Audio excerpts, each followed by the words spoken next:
First কুৱেশ্যনটো হ'ল বনৰীয়া ঘোঁৰাৰ বাবে সংৰক্ষিত বনাঞ্চলটোৰ নাম কি?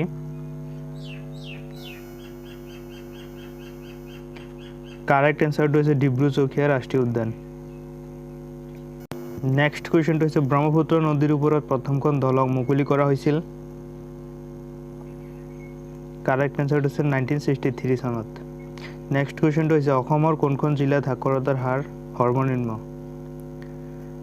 কাৰেক্ট এনচাৰটো হৈছে ধুবুৰী জিলাত। নেক্সট হৈছে কোনখন ৰাষ্ট্ৰ অসমৰ উত্তৰ সীমান্তত অৱস্থিত? কাৰেক্ট এনচাৰটো হৈছে ভূটান। নেক্সট কুৱেশ্যন বৰাক উপত্যকা কেইখন জিলা আছে? বৰাক উপত্যকাত কেইখন জিলা আছে? কাৰেক্ট এনচাৰটো হৈছে 3খন জিলা। নেক্সট কুৱেশ্যন হৈছে ব্ৰহ্মপুত্ৰ উপত্যকাত কেইখন জিলা আছে? কাৰেক্ট এনচাৰটো হৈছে 29খন জিলা আছে। নেক্সট কুৱেশ্যন হ'ল অসমৰ গোল্ডেন চিল্ক বুলি কাক কোৱা হয়? কাৰেক্ট এনচাৰটো হৈছে মুগা কাপোৰ। নেক্সট হৈছে 2011 চনৰ লোকপিয়ল অনুসৰি অসমৰ কোনখন জিলাৰ জনসংখ্যা সৰ্বাধিক? কাৰেক্ট এনচাৰটো হৈছে কামৰূপ মেট্ৰ'। নেক্সট কুৱেশ্যনটো হৈছে নিম্নলিখিত কোনখন উত্তৰ পূৰ্বাঞ্চল ৰাজ্য অসমৰ সৈতে আটাইতকৈ চুটি সীমা ভাগ বতৰা কৰে?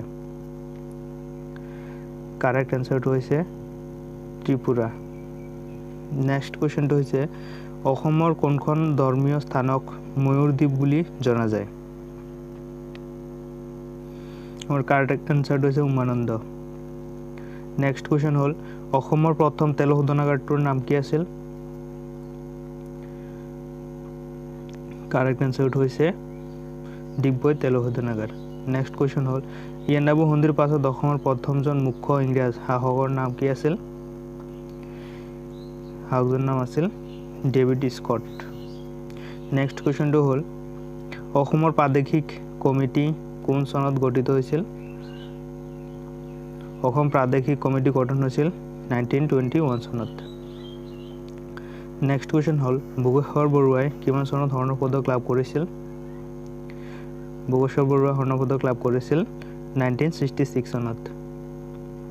নেক্সট কুৱেশ্যনটো হৈছে ব্ৰিটিছ শাসনৰ বিৰোধিতা কৰা প্ৰথম অসমীয়া ব্যক্তি কোন আছিল? প্ৰথম অসমীয়া ব্যক্তিজন আছিল কাৰেক্ট এনচাৰটো হ'ল গোমধৰ কোঁৱৰ। নেক্সট কুৱেশ্যনটো হ'ল পিয়লি ফুকন আৰু জীয়াৰাম দুলীয়া বৰুৱাক কোন চনত ফাঁচি দিয়া হৈছিল?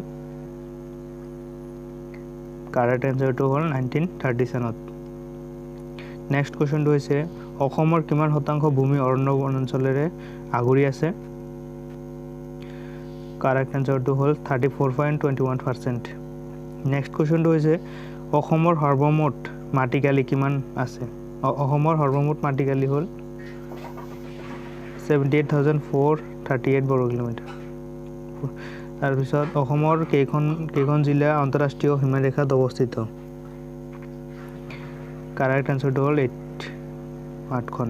নেক্সট হৈছে 2011 চনৰ লোকপিয়ল অনুসৰি অসমৰ মহিলাৰ সাক্ষৰতাৰ হাৰ কিমান আছিল? এইটো আছিল কাৰেক্ট এনচাৰটো হ'ল 77.85%। নেক্সট হ'ল কাজিৰঙা ৰাষ্ট্ৰীয় উদ্যানক কেতিয়া ব্যাঘ্ৰ প্ৰকল্পৰ অধীনলৈ অনা হৈছিল? কাৰেক্ট এনচাৰ 2007 চনত। নেক্সট হ'ল অসমৰ প্ৰথম ৰাষ্ট্ৰীয় উদ্যানখন কোনখন? অসমৰ প্ৰথম ৰাষ্ট্ৰীয় উদ্যানখন হ'ল কাজিৰঙা ৰাষ্ট্ৰীয় উদ্যান। নেক্সট হৈছে কাজিৰঙা ৰাষ্ট্ৰীয় উদ্যান কেতিয়া ৱৰ্ল্ড হেৰিটেজ চাইটত স্থান লাভ কৰিছিল? কাৰেক্ট এনচাৰটো হ'ল 1985 চনত।